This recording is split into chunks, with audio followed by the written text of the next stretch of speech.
Assalamualaikum warahmatullahi wabarakatuh. Baiklah, kami di sini dari kelompok 1 akan menjelaskan materi tentang pengantar Indonesia. Betul ya? Oke, Assalamualaikum warahmatullahi wabarakatuh. Jadi di sini saya akan menjelaskan tentang pengertian hukum. Oke, sampai saat ini sekarang di antara para sarjana masih belum ada kata sepakat tentang perumusan pengertian tentang hukum, karena hal ini dapat dilihat dari pendapat dua sarjana terkemuka. Ada Van Kant dan L.J. van Apeldoorn. Pendapat tersebut adalah dari yang pertama nih, dari pendapat Van Kant. Para ahli hukum masih juga mencari sesuatu rumus yang tepat mengenai pengertian hukum. Selanjutnya ada L.J. van Apeldoorn. Tidak mungkin memberi sesuatu definisi tentang hukum karena hubungan-hubungan anggota masyarakat yang diatur oleh hukum ada 1001 macam. Jadi sebagai pegangan dalam mempelajari hukum ada beberapa definisi hukum yang dikemukakan sarjana. Yang pertama ada Utrecht, dan yang kedua Muhtar Kusumaatmaja.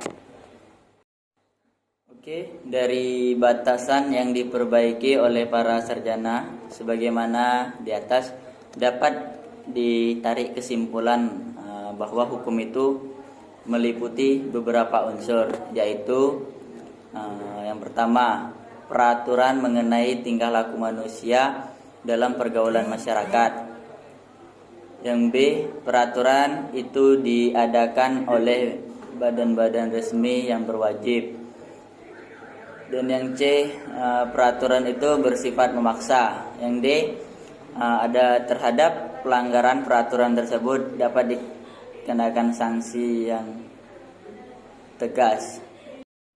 Dan dapat juga dikemukakan ciri-ciri hukum, yaitu adanya perintah dan atau larangan. Seterusnya perintah atau larangan itu harus ditaati oleh setiap orang. Oke. Selanjutnya akan dijelaskan oleh rekan saya, Wahyu Agung. Baiklah, saya akan menjelaskan tentang tujuan hukum. Tujuan hukum menurut para ahli seperti halnya pengertian hukum yang belum memiliki definisi yang pasti. Demikian pula tidak terdapat kesamaan pandangan di antara para ahli mengenai tujuan hukum. Berikut ini beberapa tujuan hukum menurut para ahli. 1. Tujuan hukum menurut Reskopon. Tujuan hukum menurut Reskopon adalah untuk melindungi kepentingan manusia. Kepentingan manusia adalah suatu tuntutan yang dilindungi dan dipenuhi manusia dalam bidang hukum, meliputi yang pertama kepentingan umum public interest, meliputi yang pertama kepentingan negara sebagai badan hukum, 2 kepentingan negara sebagai penjaga kepentingan masyarakat, yang kedua kepentingan masyarakat social interest, yaitu 1 kepentingan akan kedamaian dan ketertiban, 2 perlindungan lembaga-lembaga sosial, 3 pencegahan kemerosotan akhlak, 4 pencegahan pelanggaran hak, 5 kesejahteraan sosial. Kepentingan pribadi private interest terdiri dari pertama kepentingan individu, yang kedua kepentingan keluarga, yang ketiga kepentingan hak milik. Yang kedua, tujuan hukum menurut L.J. van Apeldoorn. Apeldoorn berpendapat bahwa hukum bertujuan untuk mengatur pergaulan hidup secara damai, hukum menghendaki perdamaian. Perdamaian tersebut dipertahankan dengan cara melindungi kepentingan hukum manusia, kehormatan kemerdekaan jiwa dan harta benda dari pihak yang merugikannya. 3. Tujuan hukum menurut Sutikno Murtokusumo. Sutikno Murtokusumo menyatakan bahwa tujuan pokok hukum adalah untuk menciptakan tatanan masyarakat yang tertib, yaitu adanya ketertiban dan keseimbangan di dalam kehidupan masyarakat.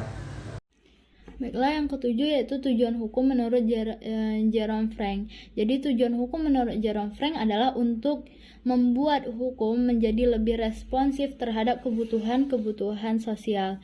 Dan yang ke-8 yaitu tujuan hukum menurut Jeremy Beta. Sebagai penganut aliran utilitarianisme, Beta itu memiliki pandangan tersendiri bahwa hukum bertujuan semata-mata apa yang berfaedah bagi banyak orang. Seringkali apa yang bermanfaat bagi seseorang itu bakalan sebaliknya kepada pihak lainnya atau merugikan, bisa jadi.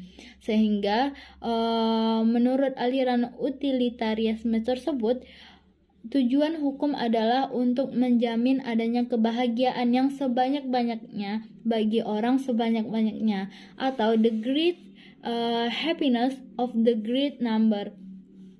Pendapat Beta tersebut dititik beratkan pada hal-hal yang bermanfaat bagi banyak orang, namun tidak mempertimbangkan keadilan sosial.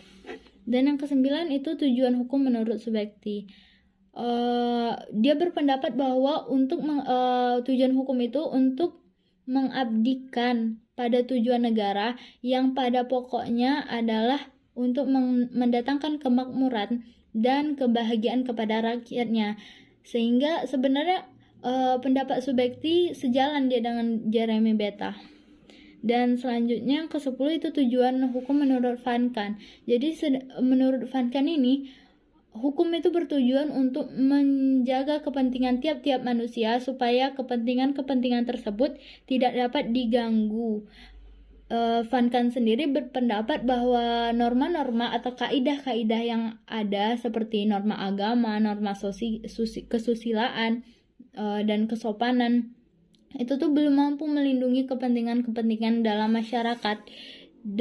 Dalam hal ini hukumlah yang menjalankan perannya.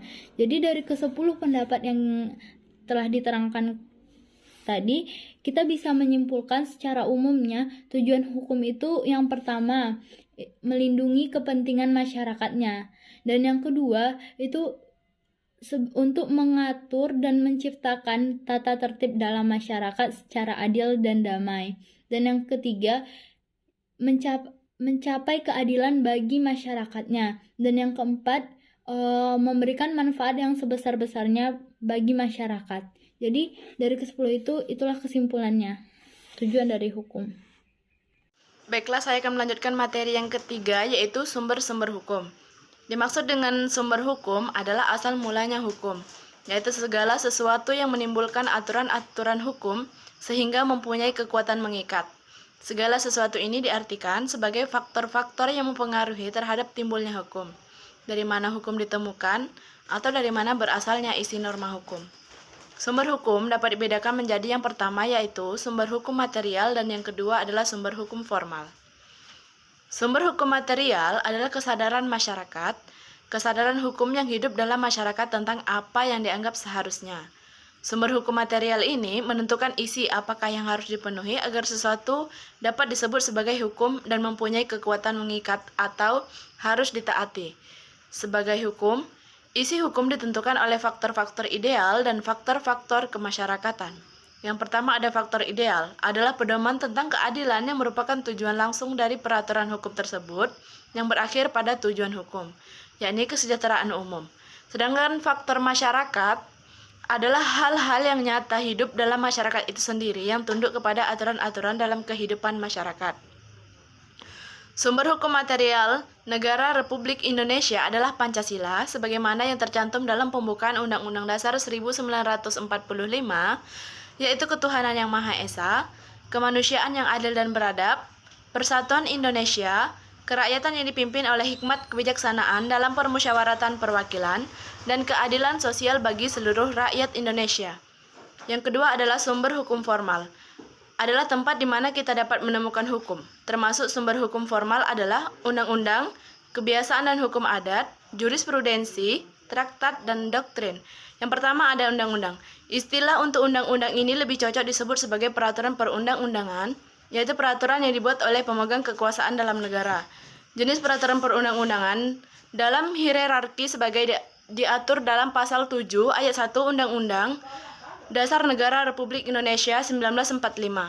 Ketetapan Majelis Permusyawaratan Rakyat, undang-undang atau peraturan pemerintah pengganti, undang-undang, peraturan pemerintah, peraturan presiden, peraturan daerah provinsi, dan peraturan daerah kabupaten atau kota. Yang kedua adalah kebiasaan dan hukum adat.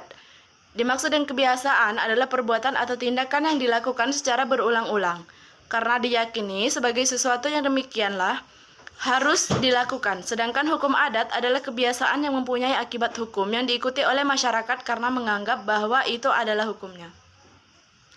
Yang ketiga ada jurisprudensi. Jurisprudensi ini adalah hukum yang terbentuk karena putusan hakim yang diikuti secara berulang-ulang dalam kasus yang sama, atau dengan kata lain dapat disebutkan sebagai keputusan hakim yang terdahulu, dapat dijadikan dasar keputusan dan diikuti oleh hakim lain dalam memberi putusan terhadap suatu kasus yang sama. Yang keempat ada traktat. Traktat adalah perjanjian antar negara atau hukum yang ditetapkan antar negara yang berlaku sebagai perjanjian. Traktat dapat dibedakan menjadi ke dalam yang pertama yaitu traktat bilateral, yakni perjanjian yang dilakukan antar dua negara. Yang kedua ada traktat multilateral, yaitu traktat yang dibuat oleh lebih dari dua negara. Traktat terbuka, yaitu traktat yang memberi kesempatan kepada negara-negara yang pada awalnya tidak ikut dalam pembentukan traktat itu, untuk ikut menjadi pihak dalam traktat tersebut. Traktat atau perjanjian antar negara ini mengikat dan berlaku bagi negara-negara yang mengadakan perjanjian adalah berdasarkan pada asas pacta sunt servanda, yaitu setiap perjanjian itu mengikat para pihak dan harus ditaati dengan itikat baik. Yang kelima ada doktrin. Doktrin adalah ajaran atau pendapat para ahli hukum yang terkenal dan dijadikan sebagai rujukan dalam penyelesaian masalah-masalah hukum.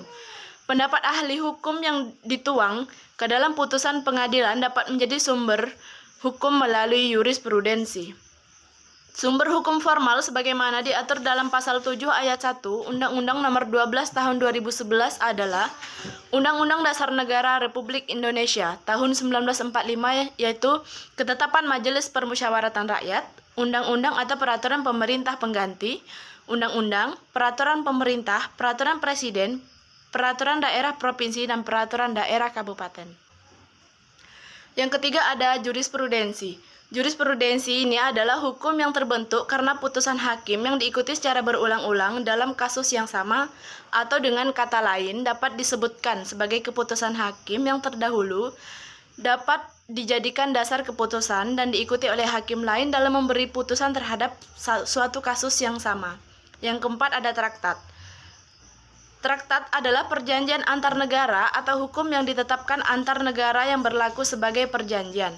Traktat dapat dibedakan menjadi ke dalam yang pertama yaitu traktat bilateral, yakni perjanjian yang dilakukan antar dua negara. Yang kedua ada traktat multilateral, yaitu traktat yang dibuat oleh lebih dari dua negara. Traktat terbuka, yaitu traktat yang memberi kesempatan kepada negara-negara yang pada awalnya tidak ikut dalam pembentukan traktat itu, untuk ikut menjadi pihak dalam traktat tersebut. Traktat atau perjanjian antar negara ini mengikat dan berlaku bagi negara-negara yang mengadakan perjanjian adalah berdasarkan pada asas pacta sunt servanda, yaitu setiap perjanjian itu mengikat para pihak dan harus ditaati dengan itikat baik. Yang kelima ada doktrin. Doktrin adalah ajaran atau pendapat para ahli hukum yang terkenal dan dijadikan sebagai rujukan dalam penyelesaian masalah-masalah hukum. Oke, itulah tadi hasil penjelasan